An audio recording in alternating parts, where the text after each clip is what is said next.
সংসদে মহিলা সংরক্ষণ বিল পাস হলো না।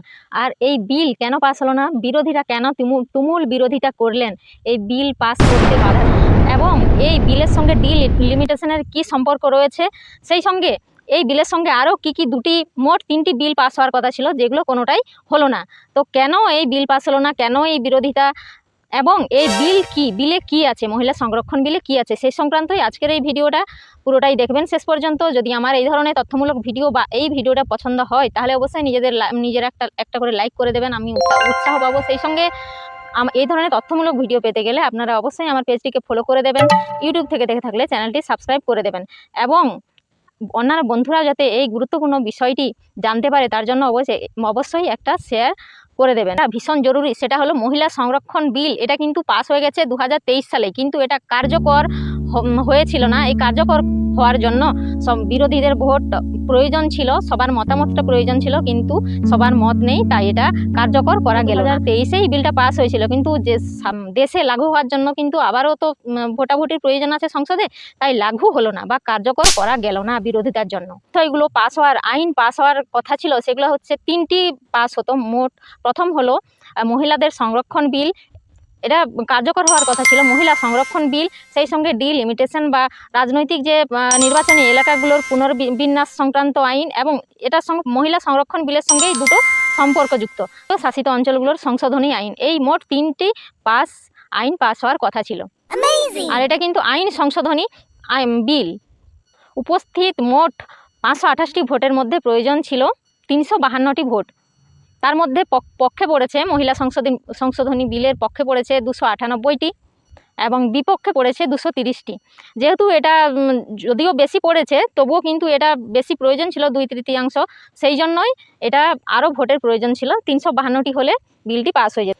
বিরোধীরা যেটা নিয়ে সবথেকে বিরোধিতা করছেন, মহিলা সংশোধন বিলের তুলনায় যেটা সবথেকে গুরুত্বপূর্ণ ডিলিমিটেশন। যদিও এই মহিলা সংরক্ষণ বিলটার সঙ্গে ডিলিমিটেশনটা সম্পর্কযুক্ত, তাই এই মহিলা সংশোধনী বিলটা এই মহিলা সংরক্ষণ বিলটি পাস করতে গেলে 2টি জিনিস সবথেকে গুরুত্বপূর্ণ আগে করা দরকার ছিল, যেটা হচ্ছে জনসংখ্যা গণনা, মানে জনগণনাটা বেশি জরুরি সব থেকে। সেই সঙ্গে যেটা হচ্ছে ডিলিমিটেশন, অর্থাৎ বিভিন্ন যে নির্বাচনী এলাকাগুলো আছে সেই এলাকাগুলোর পুনর্বিন্যাস। যেহেতু আমরা যেই এখন নির্বাচনী এলাকাতে বাস করছি, সেই এলাকা কিন্তু সেই দীর্ঘ কবে 1971 সালে কংগ্রেস সরকারের আমলে হয়েছিল। সেই সময় যে জনসংখ্যা ছিল আর এখন যে জনসংখ্যা আছে, দুটোর কিন্তু বিশাল ফারাক। তখন কোথায় 50 থেকে 60 কোটি হয়তো ছিল, এখন 150 কোটির কাছাকাছি হয়ে গেছে। তাই এটা ভীষণ জরুরি ডিলিমিটেশন করাটা। আর এইখানে বিরোধীদের প্রতিবাদ বা বিরোধিতা করা এর জন্যই। এটা কেন ওনারা বিরোধিতা করছেন সেই সংক্রান্ত আমি অবশ্যই, যদি আপনারা চান ডিলিমিটেশন কি বা এইটা কেন তারা বিরোধিতা করছেন, সেই সংক্রান্ত ভিডিও কিন্তু আমি আবার আপনাদের সামনে নিয়ে আসবো। বিভিন্ন যে নির্বাচনী এলাকাগুলো আছে সেগুলোর পুনর্বিন্যাস, যেটা অনেক আগেই করা হয়েছিল 1971-এ, কিন্তু তখন কটা ছিল, তখনই 525 থেকে 543 করা হয়েছে। আর সেই নির্বাচনী এলাকা কিন্তু এখনও দীর্ঘ অনেক বছর হয়ে গেছে, তবুও চলছে। তাই এই ডিলিমিটেশনটা করাটা অন্তত জরুরি। আর কেন বিরোধিতা করছে সেটা সংক্রান্ত পরের একটা ভিডিওতে আমি এখন আমরা জেনে নিই যে এই মহিলা সংরক্ষণ বিলে কি এমন আছে।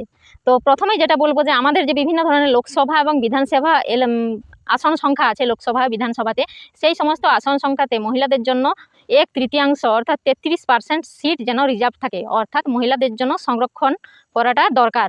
কারণ মহিলাদের সংখ্যা বেশি, সেই তুলনায় কিন্তু মহিলারা নেই সেরকম তুলনায়, পুরুষদের তুলনায়। তাই এই সংরক্ষণটা দরকার মহিলাদের জন্য, যারা এই সব কাজের জন্য উৎসাহী।